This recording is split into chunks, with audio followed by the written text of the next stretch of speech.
Exodus 33.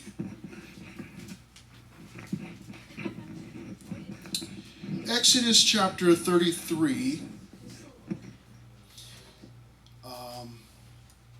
It's got three main divisions.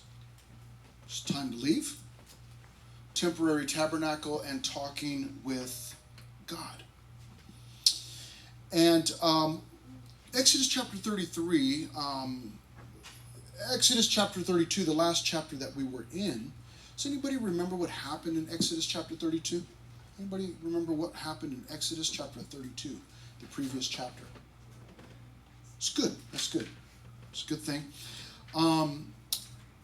What had happened was the people had made an idol and worshipped it. Okay, and then God, through Moses actually judged the people. And so this is immediately after. Okay? So, everybody feeling okay? Are you okay? I'm fantastic. Thank you very much for asking. Yeah. Anybody feeling like this is really awkward? Anybody? Anybody feeling like this is totally normal? Now you made it weird. Yeah, I was supposed to say, now you're just kind of weird. Yeah. I made it weird? Yeah, you made it weird. because you're I'm talking, asking questions. You guys aren't answering. Who's making it weird? No, it's only awkward if you make it awkward, though. I know, and I love making it awkward. Me too. I love making it awkward. And what I shared with first service was, this is on purpose, by the way. What I shared with first service is that I've been at here at Revival for about 3 years now, and one of the things that changed, there's some things that changed from the previous youth group that I was at, and the way that I was operating. One of the big things that changed was I cut down on my awkwardness. I have learned over the years that I really, really like to be in awkward situations. And what I mean by that is this. I really like to make people feel awkward and then just watch them squirm. That's a fun thing for me. Now, part of that, much of that, is just because my brain just works that way. But the other part of it is that I'm a dad. And you know how dads can be awkward sometimes, right? Yeah? How many of you have a dad that can be awkward?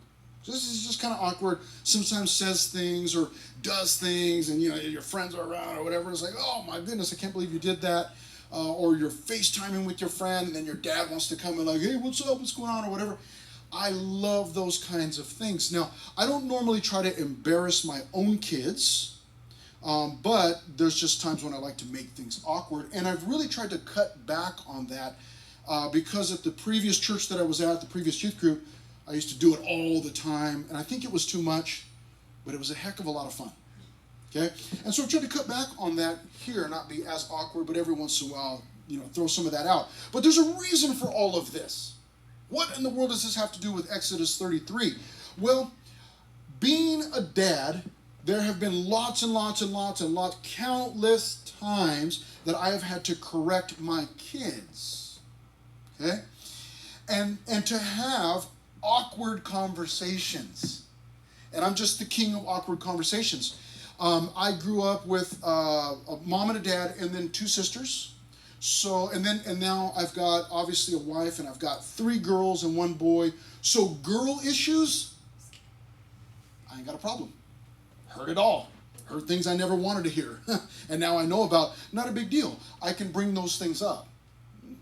Guy issues, obviously, not a big deal. I can bring those things up. And, my son will just say, man, you're so awkward. And it's like, yeah, I know. Let's talk about it. And so I've just realized over the years, being a dad, that that's part of my job. I have to bring up some of those awkward conversations.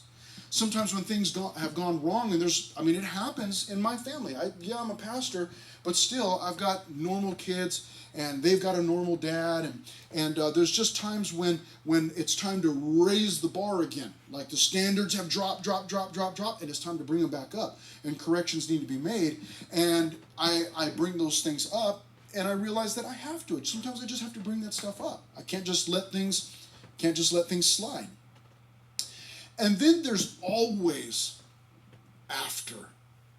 You know, when you have been corrected for something, or you've been caught doing something, or you've had a problem with a parent or a teacher or a coach or whoever it might be, and then they have to correct you, there's always the afterward, and it's always so awkward, where you're not sure, like, oh man, are we still, it's like, should I just leave now? Or we're kind of like, well, I don't really know. Like, next time I see him, what am I going to say? I don't really want to see him because then if I see him, what am I going to say? And how am I going to handle it? And what are they going to think? And there's just all of those questions, all of those worries.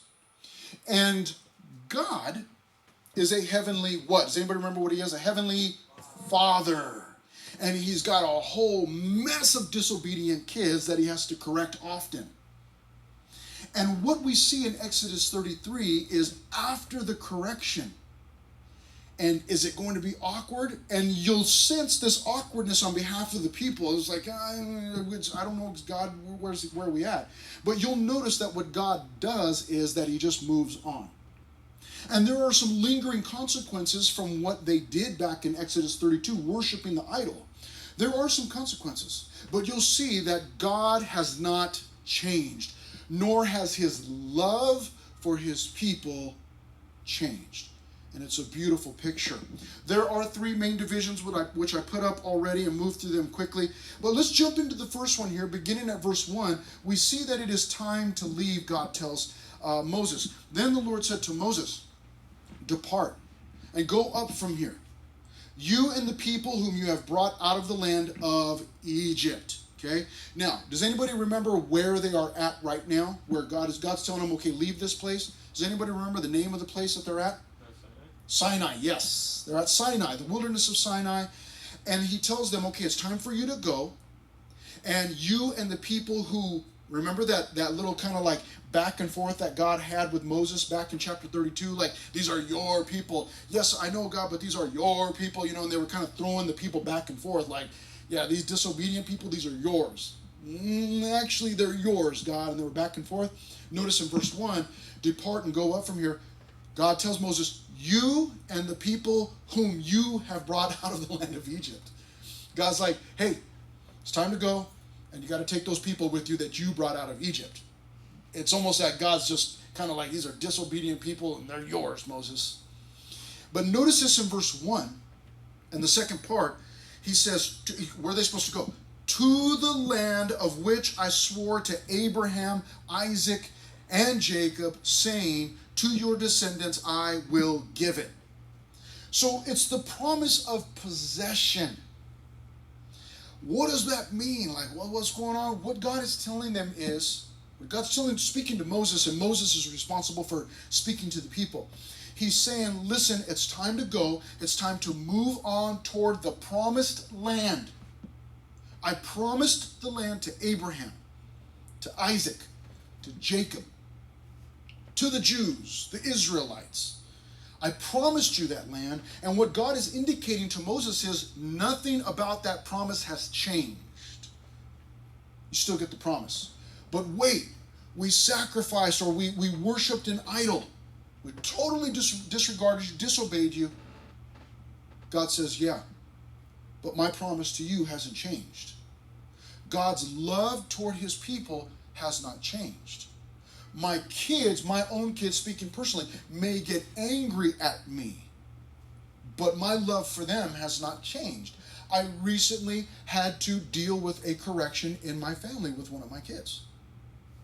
And I started out by saying, what happened does not change my love for you.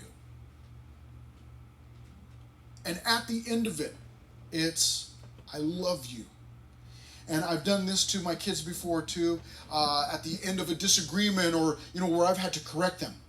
I've reminded them, listen, this hasn't changed the way I feel about you. I still love you. I'm still crazy about you. I still love you. And then I'll do this. Look how awkward. Imagine being my kid, my poor kids. I'll say, do you love me? And they'll go, yeah. And I said, well, you need to tell me. And you can see the look on their face. It's like, man, you just finished yelling at me. They're not saying that, but the expression on their face is like, mm. And I'll say, you need to tell me. I'm not leaving until you tell me. Because my point is this. Okay, it was corrected. Now let's move on. I don't want to linger and, come into the kitchen and, oh, they're in here. I better just, like, oh, I can't scramble my eggs because, I don't want any of that. It's, I still love you. Yeah, you got corrected. I get corrected at times, and we just got to move on. That is actually a mark of maturity. Did you hear me say maturity? Not maturity, maturity. It's what happens when you're mature. You say mature, okay? But it's a sign of maturity that when you have a disagreement with someone, even if you agree to disagree, okay, got it, I understand, let's just move on. There's no time for holding on to things, and God is moving on. God doesn't have time to tiptoe around his children and what's going on, I'm not really sure, are they going to like me, are they not going to like me? He's not concerned with all of that. We've got things to do. And he says the promise of possession remains. And he doesn't stop there. In verse 2, he gives the promise of protection. And I will send my angel before you, and I will drive out the Canaanite, and the Amorite, and the Hittite, and the Perizzite, and the Hivite, and the Termite, and the Jebusite, and the Outosite. He says, listen, you are still going to the land, and there are people there in the land. And God's promise of protection remains. Nothing has changed. You're still going to the promised land. And yes, there are people there, but like I promised you before, God is saying, I am going to push those people out. I've got a plan. Nothing about that has changed. When I go to watch my kids perform, or as they were younger, they were playing sports and things, I went to their games not because they loved me. I went to their games because I loved them. Nothing could change that. And they may have been acting like monsters, or they may have been having a bad attitude, or whatever they had, but it did not change my love for them. And God says, yeah, you made an idol and worshipped it. You forgot all about me. But God is saying to his people, but that doesn't change my love for you. Isn't that fantastic news this morning? That you can make all the mistakes that you want, and listen, just to bless your day, you're going to make lots more mistakes. As you continue to grow, as you continue to mature with the Lord, you are going to make lots more mistakes. And what you need to get locked in that puny little brain of yours is God's love for me is not going to change. Now, there may be some lingering consequences of the mistakes that I make, but God's love for me is not going to change, and his promises aren't going to change. And it's wonderful news. It's wonderful news for a people that have just disobeyed in a big way and are wondering, like, what does God think? What's going on? Does God still love me? Does God not love me? Does God want to work? Does he not want to work? This answers those questions for you and I. Those of us that are experts at being disobedient and struggling and stumbling. God's promises do not change. And God promises, I'm going to send my angel before you. And he says in verse 3, now what we're going to see in verse 3 is that there are some lingering consequences to their choice. It says in verse 3, he says, go up to a land flowing with milk and honey. Now, it doesn't mean that there were going to be rivers of milk and rivers of honey. I always picture that old Gene Wilder movie. Some of you may have seen it before. It's called Willy Wonka and the Chocolate Factory, and they're in the river, and the newer one, what's his name? I can't remember his name. He's okay, but Gene Wilder, the old one, they're on that river full of chocolate. And I always picture like, land flowing with milk and honey. What does that mean, a land flowing with milk and honey? It is a figure of speech, meaning that the land is going to supply all of their needs. Milk comes from what? Stater Brothers, right? It comes from animals. It comes from milk, it comes from goats, it comes from different kinds of animals. And what about honey? Where does honey come from? The bee's knees, right? The bees. I love honey. Just throwing that out there, okay? In case Christmas comes up and you think, hey, I got to get something for Chris. He really loves honey. Go to a land flowing with milk and honey. Now, it means that there would be animals there. There would be bees. And bees, what is it that bees use in order to make honey? What do they make? First they prepare pollen to make honey. Pollen, flowers, different kinds of plants that they extract from. Okay? And so what God is indicating to them is, he's not like, okay, I'm still going to let you go to the land, except now It's going to look like a Mad Max movie. It's not going to be anything there. You're going to have to harvest the dirt. He doesn't tell them that. The promise remains. Incredible. He does say this now in verse 3. You're going, yeah, I knew it was too good to be true. No, it's the promise stands. But there will be a consequence to their choice. Notice verse 3, second part.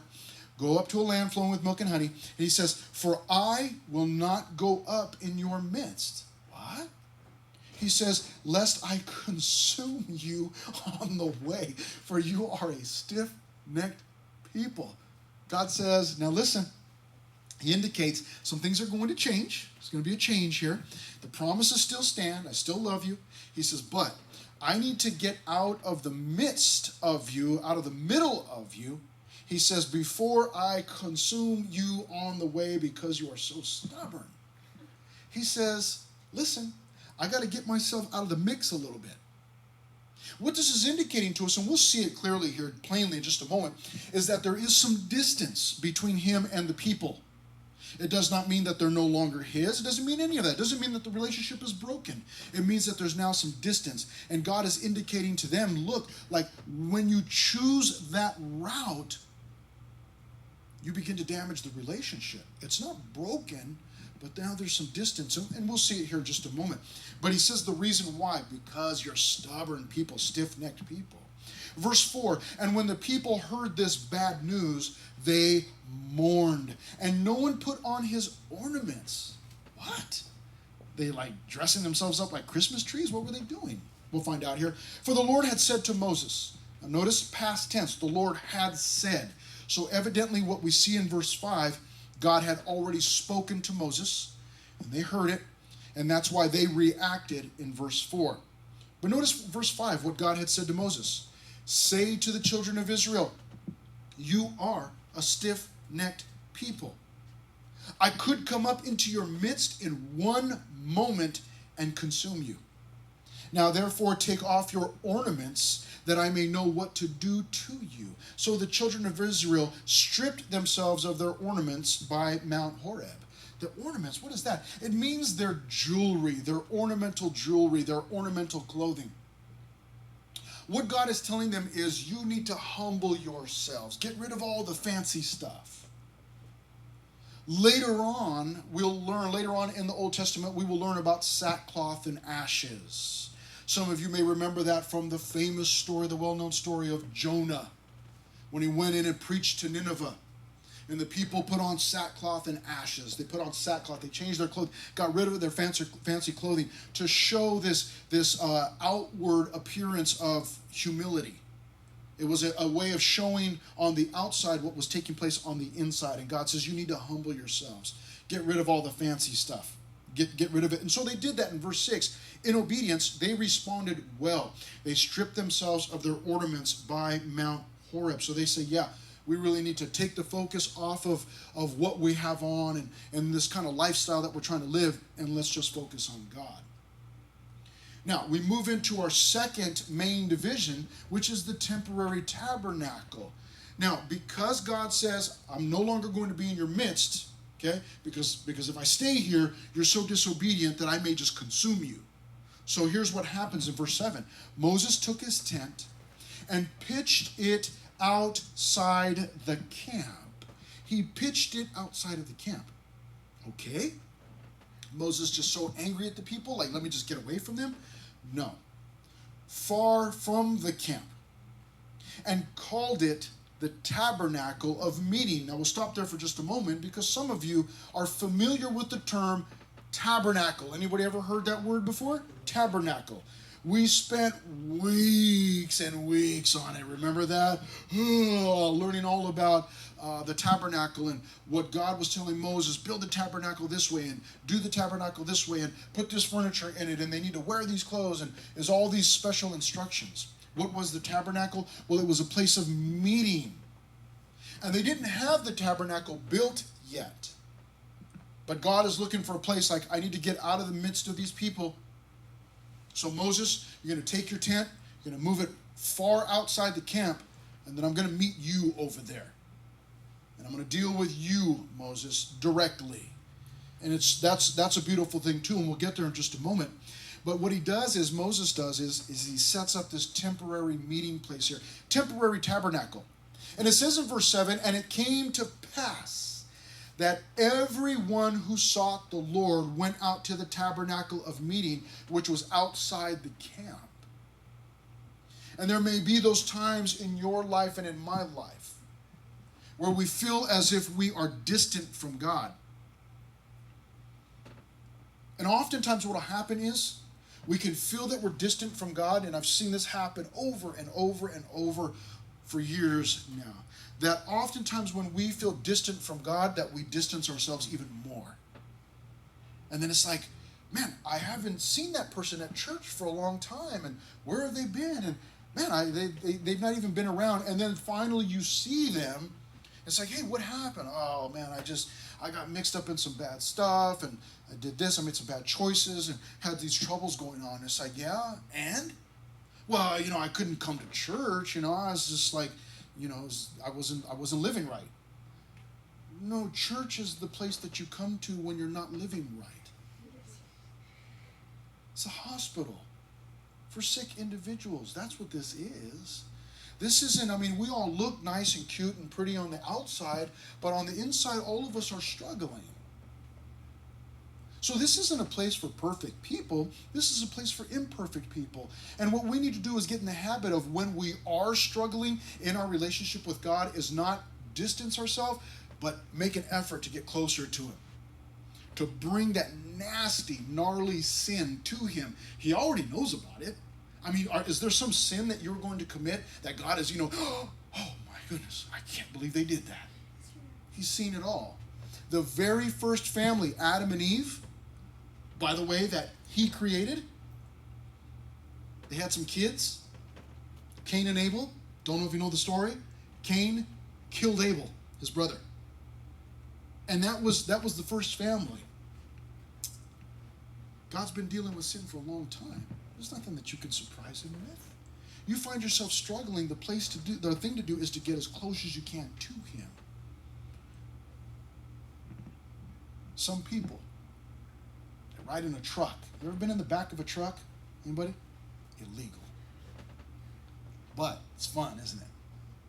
And there are always those people in the back of a truck. Lots of times over the years, go to Mexico, take a truck, and in Mexico you can have people in the back of the truck. And there are always those people that want to sit at the tailgate. They're just back there like they're imagining themselves on a motorcycle or something. Like, oh, so cool. Like, wind blowing through your hair. You just felt like, woo. And then there are those people that want to sit as close as they can to the cab. There are always those that want to get as far away from the cab as possible. Give me the most dangerous place. But where you and I want to be as far as our relationship with God is, let me get as close to the cab as I can. That's the safest place for me. And I'm all about not being safe, about being dangerous. Let's do it. But as far as our relationship with God, we want to be in that place of safety. Like, God, I'm a mess. You think God doesn't know? He knows. And here in this episode, Moses moves the tent out, separates himself, because that's where he's going to meet with God. But it says there in verse 7, and it came to pass that everyone who sought the Lord went out to the tabernacle of meeting. Let me say something. Let me suggest something to you that I didn't share with the first service. So you're getting a little bit of special information right here. Feel privileged. Okay?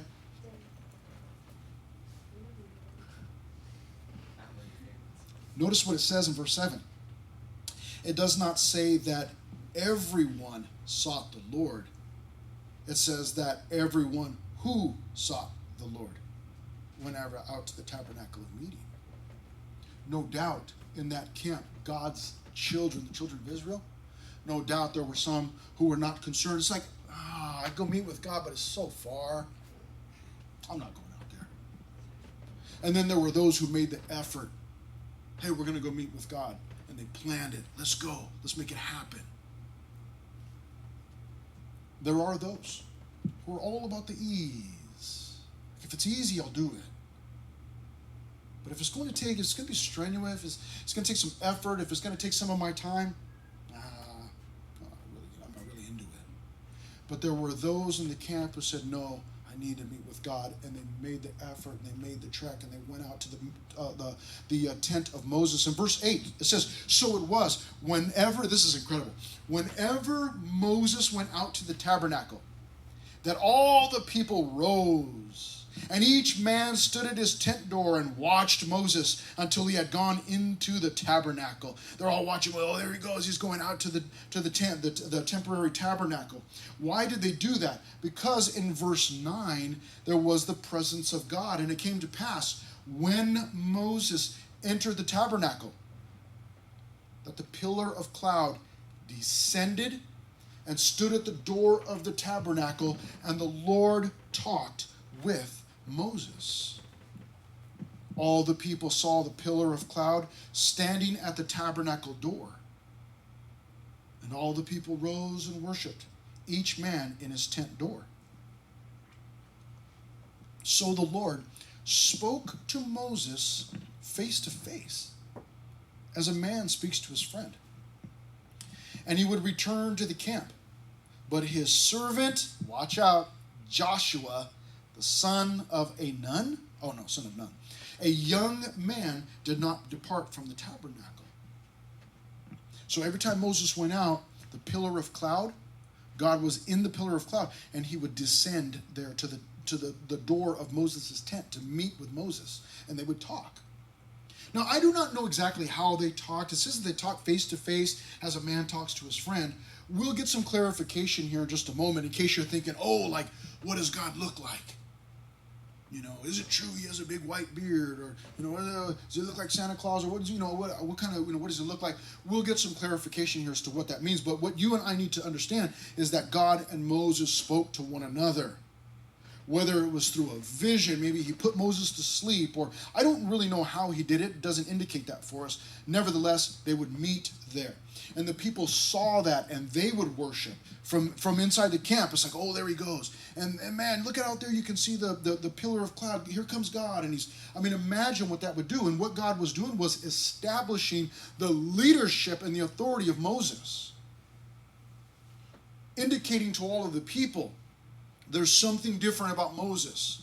Not because Moses is just a really swell guy, but because of God. God made him special. It was the fact that he had a relationship with God that made him different, that made him stand out. But he's establishing the leadership of Moses. Remember Moses? Put in a basket when he was little, and put in the reeds, and they pushed him out into the river and followed him, and he ended up being part of Pharaoh's family for many years. And then one day he went out and he said, I've got to free these people. I've got to free the Israelites from the Egyptians. And he saw an Egyptian beating an Israelite. And he looked over there, and then he looked over there, and he goes, all right, nobody's looking. And he grabbed the Egyptian and killed him, and then buried him in the sand. That was his idea of, man, this is how we're going to fix this problem, this injustice. Remember that? And then he skipped town. He had to leave because Pharaoh found out about it and put a price on Moses' head. Moses had to leave. And Moses ends up in Midian with his father-in-law. He gets married. He's got a father-in-law. He ends up out there shepherding his father-in-law's flock of goats. Moses. And he's perfectly fine with that. He's just out there by himself in the wilderness, the backside of the wilderness. And then God appears to him. But Moses had long since given up. Like, man, there's no hope for the Jews, man. Like, I tried, but nothing I can do. But now, these many years later, he's a leader, and God is establishing his leadership and working in him and working through him and showing the people, no, this is your leader. Pay attention to what he has to say. But we see God's presence here. Now, moving on to our third and final main division, talking with God. It says in verse 12, then Moses said to the Lord, see, you say to me, bring up this people. But you have not let me know whom you will send with me. Yet you have said, I know you by name, and you have also found grace in my sight. That's what God was saying to him. God was telling him, you're going to lead these people. God was saying to him, I know you by name, and you've found grace in my sight. But what Moses is about to do, he's about to say, hey, but I want to, that's great. You've talked about your plan a little bit. You know me, but I want to know you. And I want you to take note here of the attitude that Moses has with God, because it is beautiful in verse 13. Now, therefore, I pray. What is he doing? He's praying. He's talking to God. He's praying. He says this, if I have found grace in your sight. Now, that's just another way to phrase it, because what Moses actually means, and God knows it too, it's not if I have found favor in your sight, it's since I have found favor in your sight. Notice what Moses asks for. Show me now your way, that I may know you and that I may find grace in your sight, and consider that this nation is your people. Right there, to see that at the end? He's like, and don't forget, God, these are your people, not mine. Throwing them back and forth. But I want you to notice what Moses is requesting from God. Number one, look what he says. He says, show me now your way. Show me now your way. God, I don't want my own vision. Don't give me a vision for Fusion. How about you, God, you've got a vision for Fusion already? Let's just go with your vision. So that when I got here, I knew very little about the youth group. I knew Pastor Brian. We had worked together before in ministry. I knew some of the students. But it wasn't about, God, I'm at Fusion, and I got a plan, and this is how we're going to do Fusion, so bless it, God. It was about me coming and saying, God, you're already working at Fusion. It's not like I'm going to come there and like bring you for the first time. You're already there. So what is it, God, that you're already doing, or what do you want to accomplish? Let me find that out. You see, far too often what will happen with us is we say, you know, God, I've got this plan that, you know what, I'm going to graduate from school here, and then I'm going to apply to this college, UCLA, Berkeley, Oxford, whatever your choice of college is, you know, and I'm going to apply, and then I'm going to get into this such and such a program, and I'm going to finish in 4 years, because 5-year students, losers, okay? So 4 years, we're going to finish up, and then once I'm done with that, first thing I'm going to do is I'm going to start working at the law firm or at the hospital, or I'm going to start doing this thing, and then what I'll do is I'll save up some money at that point, because I'll be getting paid X amount of dollars. I already know. I've already figured it out. Inflation, and 4 years from now, yeah, and so I'll buy this car that I've always wanted, and once I get my dream car, then what'll happen is I'll get my dream spouse, somebody really hot, Lord, and loves the Lord, loves you too, God, but somebody really hot. And then after a while, you know, we'll be married, and what we'll do is we'll just be married for, you know, a few years. We don't want to have kids right away, God, because, you know, kids are. And so we'll just be married for a while, and then after a while, what we'll do is we'll have 2.3 kids, and then after that point, then we'll just live the American dream, and then we'll save up X amount of dollars, and we'll retire in Menifee, and we'll get ourselves a really big RV and a car to pull behind it, and some bikes that we don't ever use, because we've got great lawn chairs, and we just sit in our lawn chairs every time we go somewhere. And then eventually, we'll die. We'll go to be with you. And God, there's the plan. Go ahead and bless it. But I want you to take note that Moses, the man of God, the one that God is using to lead the children of Israel, is missing something from his prayer. He said the very first thing. He's got God's ear. You can say anything you want to God. You can ask him for anything you want. And Moses totally blows it. He doesn't give God his plan at all. In fact, what he says is this. First request, number one, Show me now your way. Moses says to God, I ain't got a way.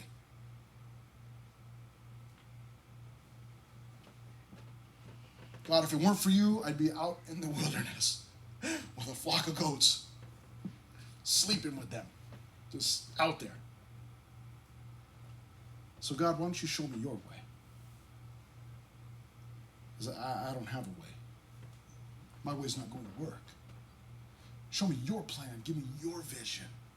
What is it that you want to do? God, if it's not for you, I don't even have a life.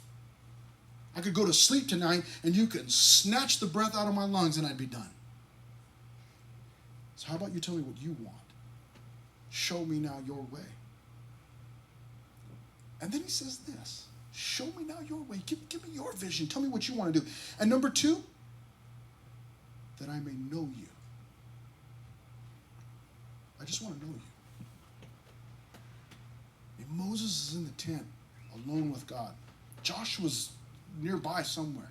But it's Moses and God said, Moses says, listen, I just want your plan.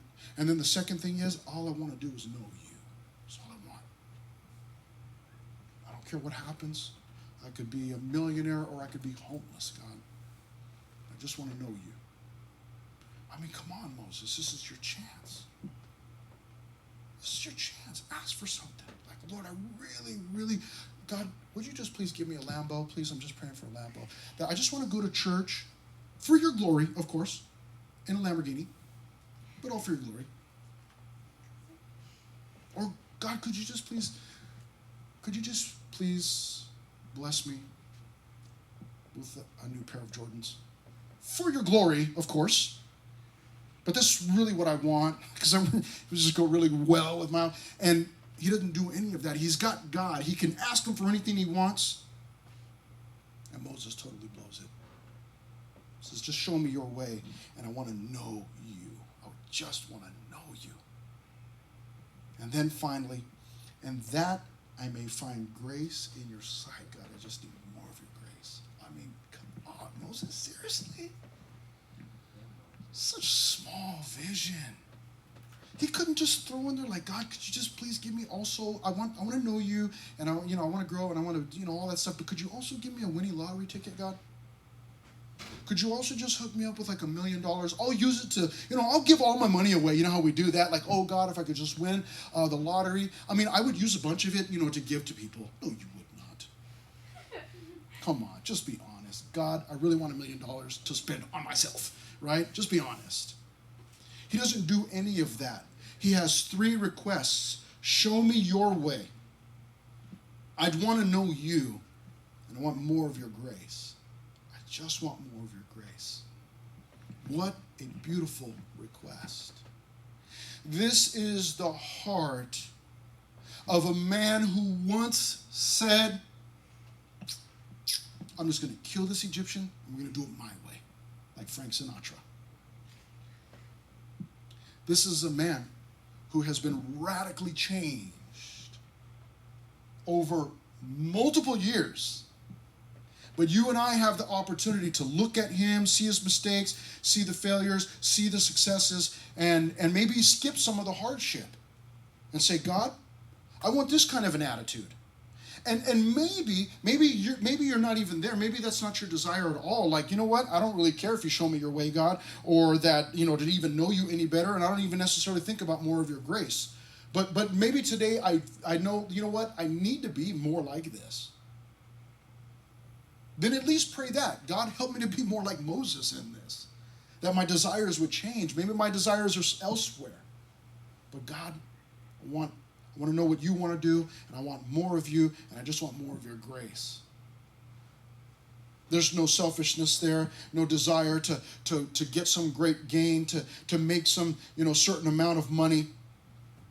He's not asking for fame. He's not asking for success in his own eyes or even in the eyes of the world. This humble man, Moses. So I just want to know more about you, God. I just want you leading. I just want to know you. And I just want more of your grace. What an incredible, incredible desire. And in verse 14, he said, God says this. I mean, it's this exchange. God speaks to him and says, my presence will go with you. The promise of his presence. He had already made a promise of possession. The people will inherit the land. They'll get it. God is saying, my promises haven't changed. There was the promise of protection earlier, where God said, I will protect you from the people that are in the land.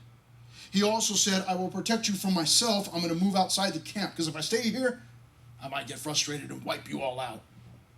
So he moved himself out. And now we see another promise, the promise of his presence. His presence hasn't left. Verse 15, then he said to him, if your presence does not go with us, do not bring us up from here. The attitude of Moses. If you're not in it, I don't want to do it. Plain and simple. If you're not going to go with us, God, then it's just better if we just stay here. If you're not going to go with us, it's better that we not go. I mean, do you feel that way? Or are you like, well, God, you coming? You're not? Okay, well, I'm going to go anyways. I'm just going to do this thing all myself. But Moses here being totally, completely open to God, whatever you want to do, that's what I want to do. Whatever you want to do. This is from a heart of love. You know how people, when they're in love, you ever seen that before? People who are in love and they're just like, well, where do you want to go to eat? Wherever you want to eat. Well, pick a place. I'll pick whatever place you pick. Gosh. What time do you want to leave? Whatever time you want to leave. Well, where do you want to go? Wherever you want to go. You want to go to the movies? Yeah. What do you want to see? Whatever you want to see. You know what I mean? So in love, it's just like, oh, that's so gross, man. Like, come on, just, make a choice. Driving me crazy. Moses, I just want to go wherever you're going, God. I just want to know you more.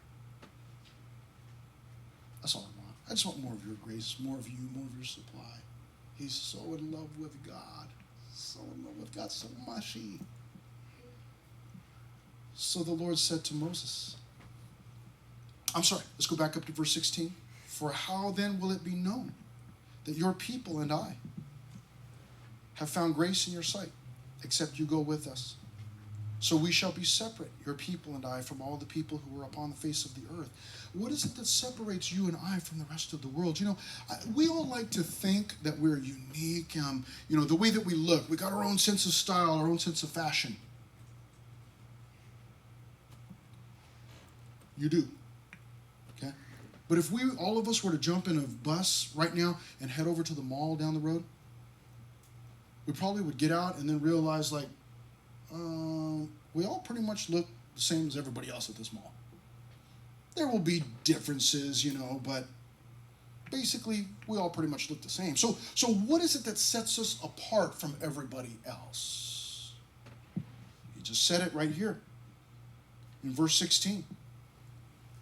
For how then will it be known that your people and I have found grace in your sight? Except you got to go with us. So we shall be separate. See, if you're with us, then we'll be separate, your people and I, from all the people who are upon the face of the earth. God, we look like everybody else, but if you'll go with us, if you'll be with us. You see, that's the difference. Is that when you and I have the presence of God in our lives, that's what sets us apart. That's what makes us different. So Moses recognizes that. He's like, it's going to be your presence that will separate the two. So the Lord said in verse 17 to Moses, I will also do this thing that you have spoken, for you have found grace in my sight, and I know you by name. I know your name, boy. So finally in verse 18, Moses gets down to the nitty-gritty, and he says, verse 18, please show me your glory. They are going to prepare to meet here. Moses says, show me your glory. Then he said, God speaking in verse 19 said, I will make all my goodness pass before you, and I will proclaim the name of the Lord before you. I will be gracious to whom I will be gracious. None of your business. I'll be gracious to whoever I want to be gracious to. And I will have compassion on whom I will have compassion. Sometimes we're like, you know what? How could God forgive this murderer in prison? You know, they did such and such. It's none of my business. God can have compassion on whoever he wants. It's his compassion. It's his grace to give. But he said in verse 20, he says, I'll be gracious. I'll have compassion. But, he said, you cannot see my face. For no man shall see me and live. So it gives some clarity to the question that we had about, well, when they're in the tent meeting, like, does God just come in bodily form and they sit there and they just talk? I really don't know. But what I do know is this. There's things that I don't know, so I always fall back on what I do know. What do I know? I know that God says here, look, you can't see my face. If you see my face, you'll die. So you can't see my face. So what did it mean that they talked face to face? I really don't know. They talked. I don't know. But God here says, he makes it clear, you cannot see my face. No man shall see me and live. And the Lord said in verse 21, here is a place by me, and you shall stand on the rock. So your job is to stand on the rock.